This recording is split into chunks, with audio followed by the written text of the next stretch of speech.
next well-known on the poetry circuit is Christine Bro. Christine is a poet and art therapist, member of the Rathmines Writers Group, a leading light, I would say. She has organised art classes for poets for work with bog sculptures as featured in a film shown in Hollywood. She was the main organiser of the recently published Under the Clock anthology by the Rathmines Group. Christine.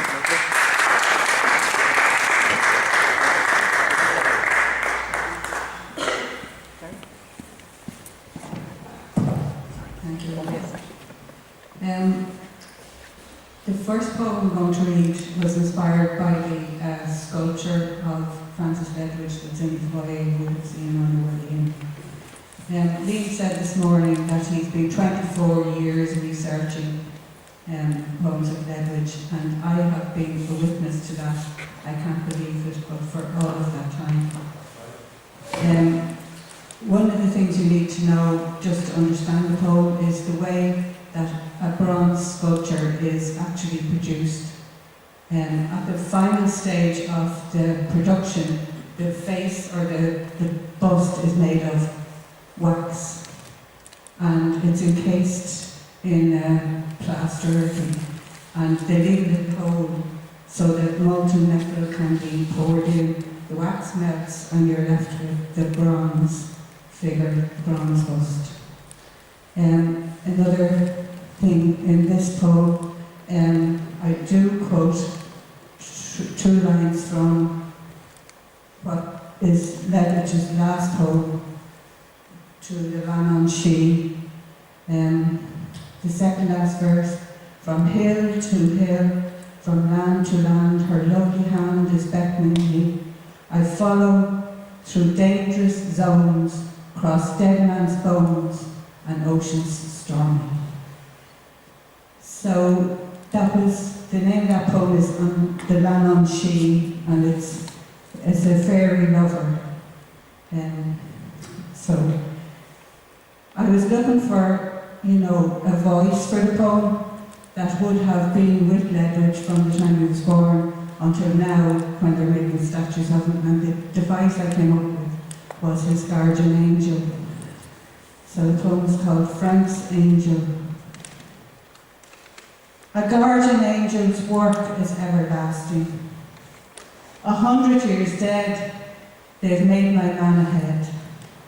Set in the hall of Richmond Barracks on a plinth. Bronze eyes staring, sad at all that he has seen. Mouth slightly open, as if he might sigh or speak. I watched the sculptor work, saw Frank come from his hands. I saw him stroke his face and shape his ears, and remembered when his mother cradled his head, her seventh born, and how his first love Ellie kissed and kissed his parted lips, and ran her slender fingers through his hair. In an odyssey of grief I followed. When Frank answered to the call, we journeyed through the geography of war.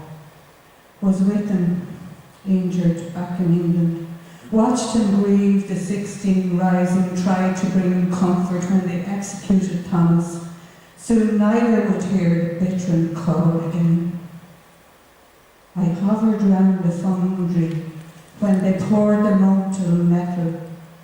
His head of beeswax lost, a hollow skull cast before us. The steam and acrid smell of war brought me back to his last days in Ep, through dangerous zones, cross dead man's bones. I thought my job was done, but being guardian angel to a poet is a journey beyond life. I hang around for centuries as his spirit lingers on, planting clues for his researchers, custodians of his words. He called me Lan and She in one of his last poems, but I think he always knew me as the grace note of his songs.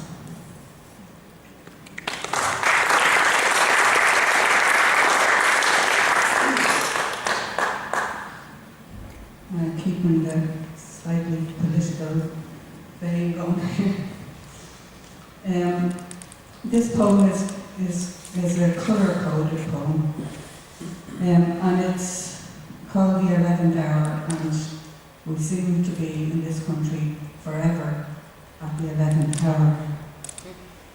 In our country, the island of Ireland, we have green and orange.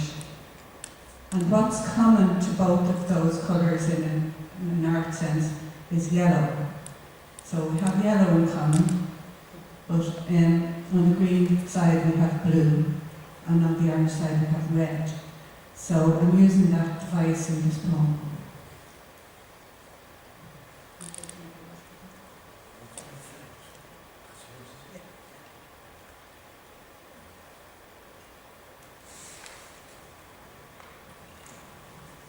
Sorry. At the 11th hour. Reluctantly I speak to you of dreams, for we live in a time when peace is feared. I saw people carry lanterns of blue, come slowly from the houses one by one, and the shadows of the dead followed, watching. I saw others paint red petals on the drums, so the sounds came muffled like heartbeats the dead remembered. They came to listen, and listening and watching the dead mingled, for only the living keep divisions. If only you had seen them when they danced, gathering red drum beats into roses, twirling round blue lanterns as other nights they flew round stars, you would dream with me now. Even reluctantly, I speak to you of dreams, for we live where peace is feared.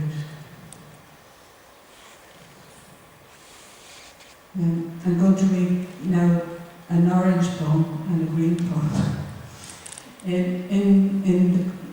In art world again, orange, the complementary colour of orange is blue, and in green the complementary colour is red. So when I'm writing colour poems, I always bring it from one to the other.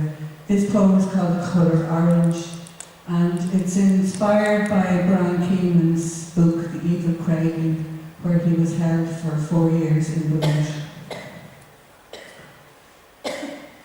A gestation